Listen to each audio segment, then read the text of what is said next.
கெரியரின் உச்சத்தை விட்டுட்டு வந்தேன் அப்படின்னு சொன்னவரும் சரி, இலங்கை போர் உச்சத்தை தொட்டுக்கிட்டு இருக்கும்போது இவர் மட்டும் வேறொரு உச்சத்தை தொட்டவரா இருந்தாலும் சரி, இவங்கெல்லாம் இன்னைக்கு வந்துட்டு நாங்க நம்ம ஆகச்சிறந்த தலைவர்கள் அப்படின்னு மக்களுக்கே பாடம் எடுத்துக்கிட்டு இருக்காங்க. தமிழ்நாட்டுல ஒரு ஆகச்சிறந்த தலைவர் இருந்தாரு. இன்றைக்கு தமிழ்நாடுக்கு தமிழ்நாடு அப்படின்னு பேர் இருக்கிறதுக்கு கூட ஒரு முக்கிய காரணம் அந்த ஒரு ஆகச்சிறந்த தலைவர் தான். அந்த தலைவருடைய பிறந்த நாள் இன்னைக்கு. அவரோட பேரை கெஸ் பண்ணிட்டீங்கன்னா மறக்காம கீழே அவரோட பேரை கமெண்ட் பண்ணுங்க.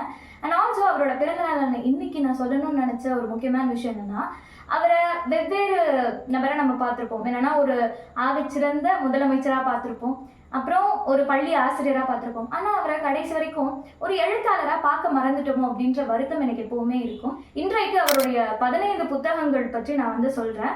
அந்த 15 புத்தகங்களுடைய பிடிஎஃப் லிங்க் உங்களுக்கு வேணும் அப்படின்னா மறக்காம கீழே கமெண்ட்ல லிங்க்னு கமெண்ட் பண்ணுங்க. ரவுட்டா ரீட்ஸை ஃபாலோ பண்ணிக்கிட்டு அந்த 15 புத்தகங்கள் என்னென்னு பார்க்கலாம். ஒருவேளை முதல்ல சொன்ன அந்த 2 பேர்த்துடைய ஃபேன்ஸாக இருந்தாலும் சரி, இல்ல அறிஞர் அண்ணாவுடைய மாணவர்களா இருந்தாலும் சரி, மறக்காம இந்த புத்தகங்களை செக் பண்ணிடுங்க. அண்ணாவின் சட்டசபை சொற்பொழிவு, தேவலீலைகள், ஏழை பங்காளர் எமிலி ஜோலா, அறப்போர், ஜபமாலை, தமிழரின் மறுமலர்ச்சி, வர்ணாசிரமம், பார்வதி BA, சிந்தனை சிற்பி, சிங்காரவேளர், புராண மதங்கள், அரசாண்ட ஆண்டி, சந்திரமோகன், கைது எண் 6342, மாஜி கடவுள்கள், உழைப்பாளி தொழிலாளி பாட்டாளி, நீதிதேவன் மயக்கம். இந்த 15 புத்தகங்களோட லிங்கை நான் ஏற்கனவே சொன்ன மாதிரி உங்க டிஎம்கே அனுப்புறேன். மறக்காம ரவுராயிட்ஸை ஃபாலோ பண்ணிட்டு கீழே லிங்க் கமெண்ட் பண்ணுங்க.